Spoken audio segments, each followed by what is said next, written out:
गणेश जी महाराज की जय। नरसिंह जयंती के अवसर पर अपन जानते हैं नरसिंह जयंती की कथा।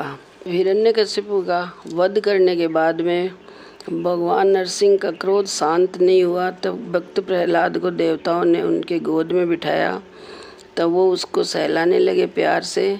तो भक्त प्रहलाद ने पूछा कि प्रभु, मैं तो एक छोटा सा बच्चा हूँ, कोई आपकी आराधना भी नहीं जानता, पूजा भी नहीं जानता, लेकिन फिर भी आपकी इतने मेरे ऊपर कृपा क्यों है? कृपया मुझे बताइए। तब नरसिंह भगवान ने कहा कि अवंती नगरी में एक सुशर्मा नामक ब्राह्मण रहता था। वो बहुत ही सदाचारी था। उसकी पत्नी बहुत ही सुशील और पतिव्रता नारी थी। ये 5 पुत्र थे, जिसमें 4 पुत्र तो बहुत ही सदाचारी और धर्माचरण करने वाले थे। ये तुम सबसे छोटे पुत्र थे उनके, और तुम दुराचारी थे। अपनी माता के मना करने पर भी तुम शराब पीते थे, चोरों के साथ रह के सोने की चोरी करते थे, और एक वेश्या के साथ लगे हुए थे। घरवालों के मना करने पर उनकी बात नहीं मानते थे, और तुम उसी के साथ रहने लग गए थे। उस वेश्या के साथ एक दिन तुम्हारा झगड़ा हो गया।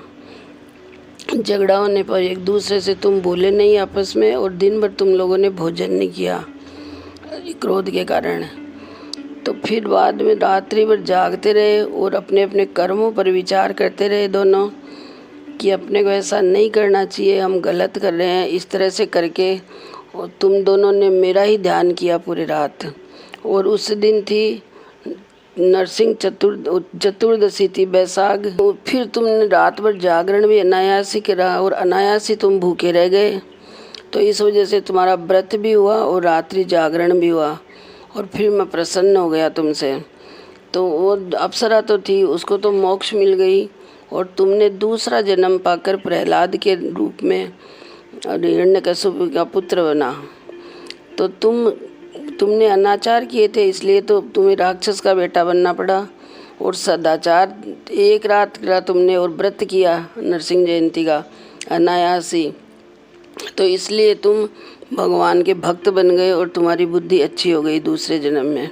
ये व्रत जो भी कोई इस संसार में करता है, उसको सारी मनोकामनाएं उसकी पूरी होती है। भगवान ब्रह्मा ने भी इस व्रत को किया था, और सृष्टि की रचना करने में उनको मदद मिली थी। त्रिपुर का जब वध किया था शंकर भगवान ने, तब उन्होंने भी इस व्रत को किया था। ये व्रत सायंकाल के समय आरती के बाद में फलाहार करके करना चाहिए। मध्याह्न व्यापी इसकी पूजा होती है नरसिंह भगवान की। और इस व्रत के करने से निसंतान को संतान प्राप्त होती है,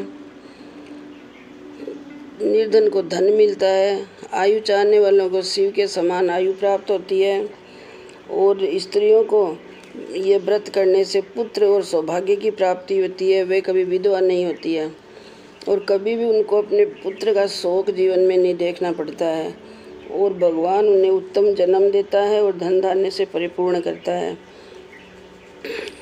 इसलिए ये व्रत जरूर करना चाहिए। और जब 14 साल पूरा कर लेते हैं व्रत, उसके बाद इसका उद्यापन भी होता है। जी महाराज की जय। राम राम।